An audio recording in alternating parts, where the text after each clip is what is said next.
This theory to me seems far-fetched, but one that I've thought about nonetheless, so I figured it was worth discussing. This will also be a brief character sheet of Kate Marsh as a way to sum up her character and investigate further from what we already know. Kate Marsh played a bigger role in episodes 1 and 2 than she did in 3 and 4, though I think this is more so because of the difficulty in having her be majorly involved in the plot after her suicide, or suicide attempt, depending on the player's choices, at the end of episode 2. Kate is religious, and as we discover in episode 2, has a very religious family background.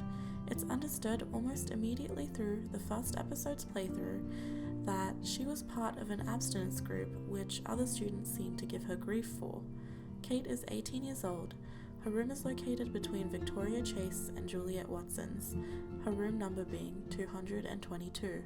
According to Max, Kate is not allowed to watch R-rated movies.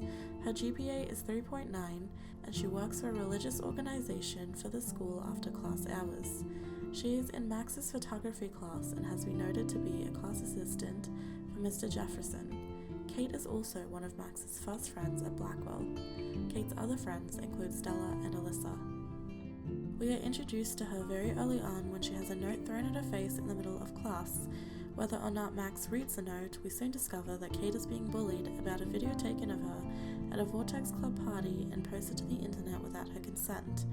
We don't really get to see the video, but from what is said about it, it's mostly Kate acting completely out of character and kissing and touching several different boys at the party.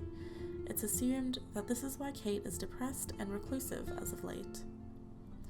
Kate's part in the plot, we assume, is the victim of Nathan Prescott, who Max believes drugged Kate at a Vortex Club party just a few days before the first episode of the game.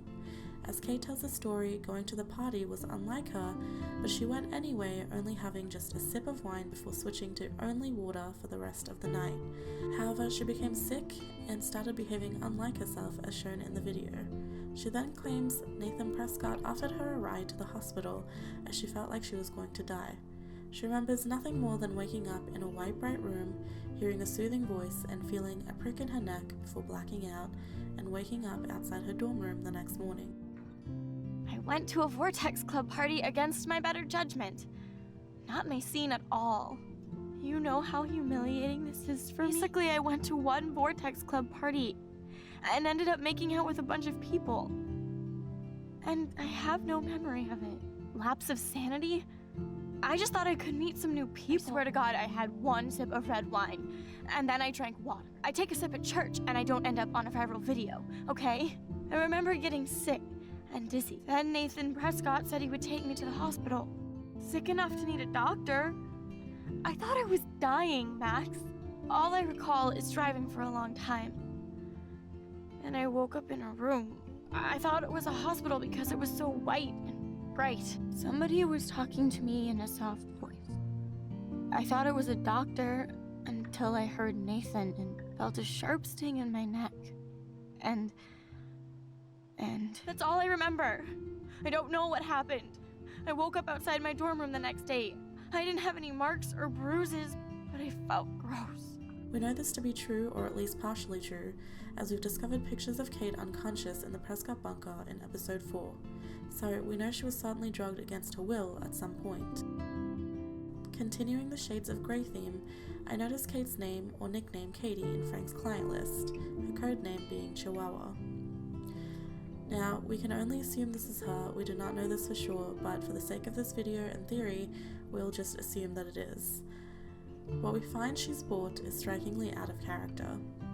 October 1st, 11:30 a.m., Kate bought 3 sheets of Blue Sunshine Acid at a gas station. October 3rd, 6:20 p.m., Kate bought Green Dream at a gas station. October 6th, 11:30 a.m., Kate bought Wild Boy's Weed at the beach. When searching Blue Sunshine Acid, because I know nothing about what I consider to be hard drugs, the first thing that pops up is a 1978 cult horror movie called Blue Sunshine. The basic plotline being that some man has a psychotic break at a party and starts murdering everyone. Someone else is then wrongfully blamed for said murders and tries to gather evidence to prove his innocence. He finds out that 10 years earlier a group of college students had taken a new form of LSD called Blue Sunshine, which caused people to become homicidal maniacs many years after taking the drug. Is this a reference for the events in the game, someone being wrongfully blamed for murder, or just wrongfully blamed, period? I'm not sure I'm smart enough to completely piece this one together if it is, but that would certainly be an interesting theory. What I did find out about the actual drug, however, is that it is in fact LSD, and in the case of Blue Sunshine, it often comes on white blotter paper. It causes intense trips, and its effects vary, some of which could have even been linked to how Kate was behaving at the party.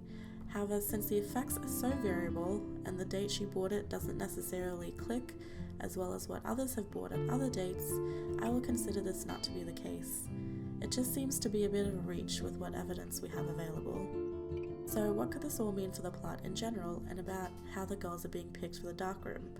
Perhaps the innocence theory isn't the case, and if it isn't, does that totally narrow down Mr. Jefferson as a voluntary participant in this, or even the leader? And could this mean Nathan was partially telling the truth in the principal's office in episode 2 when he says Kate leads a double life? And could these investigations be why he seemed to be working with David Madsen, or why David Madsen was following Kate? It certainly leads to a lot of interesting questions, but I'm afraid this theory leaves a few too many open ends. I'd love to know what you think, or your own personal theories, in the comments below, and please like and subscribe if you enjoyed the video and would like to see similar videos in the future.